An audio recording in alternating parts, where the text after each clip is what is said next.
అగ్రరాజ్యం అమెరికాలో ఎన్నికల వాతావరణం వేడెక్కింది. రిపబ్లికన్ పార్టీ తరపున మాజీ అధ్యక్షుడు డొనాల్డ్ ట్రంప్ పోటీ చేస్తూ ఉండగా, డెమోక్రటిక్ పార్టీ తరపున వైస్ ప్రెసిడెంట్ కమలా హ్యారిస్ బరిలోకి దిగుతున్నారు.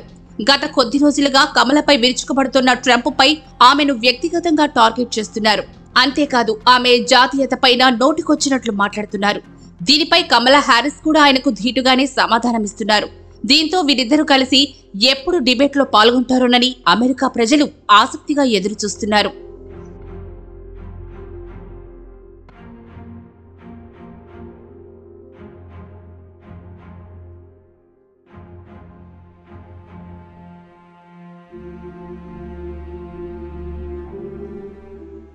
ఈ నేపథ్యంలోని కమలా హ్యారిస్ తో తాను చర్చకు సిద్ధమని ట్రంప్ ప్రకటించారు.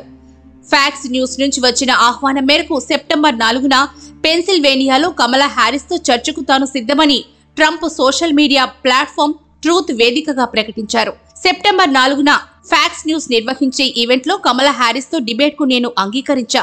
వాస్తవానికి ఇదే తేదీన నేను ABC ఛానల్లో జో బైడెన్ తో చర్చలో పాల్గొనాల్సి ఉంది. కానీ ఆయన అధ్యక్ష బరి నుంచి తప్పుకోవడంతో అది రద్దయిందని ట్రంప్ వెల్లడించారు. గతంలో జూన్ 27న బైడెన్ తో జరిగిన డిబేట్ లో ట్రంప్ పైచేయి సాధించారు. వయోభారంతో బాధపడుతున్న బైడెన్ చర్చలో తేలిపోయారు. అప్పటి నుంచి సొంత పార్టీలోనే బైడెన్ పై వ్యతిరేక మొదలై చివరికి అభ్యర్థిత్వాన్ని వదులుకోవాల్సిన పరిస్థితి తలెత్తింది.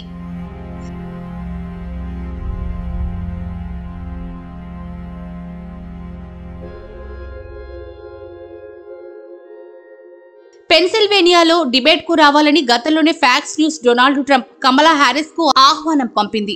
అయితే హ్యారిస్ అభ్యర్థిత్వం ఖరారు కాకపోవడంతో ట్రంప్ ఈ ఆహ్వానాన్ని నిరాకరించారు. తాజాగా డెమోక్రటిక్ అభ్యర్థిగా కమలా హ్యారిస్ పోటీ ఖరారు కావడంతో ఆమెతో చర్చకు ట్రంప్ ఓకే చెప్పారు. అయితే ఈ డిబేట్, దాని కండిషన్స్ కు హ్యారిస్ అంగీకరించారా లేదా అన్నది మాత్రం ఇంకా తెలియరాలేదు. గతంలో ట్రంప్ తో డిబేట్ కు సిద్ధమేనని కమలా హ్యారిస్ ప్రకటించారు.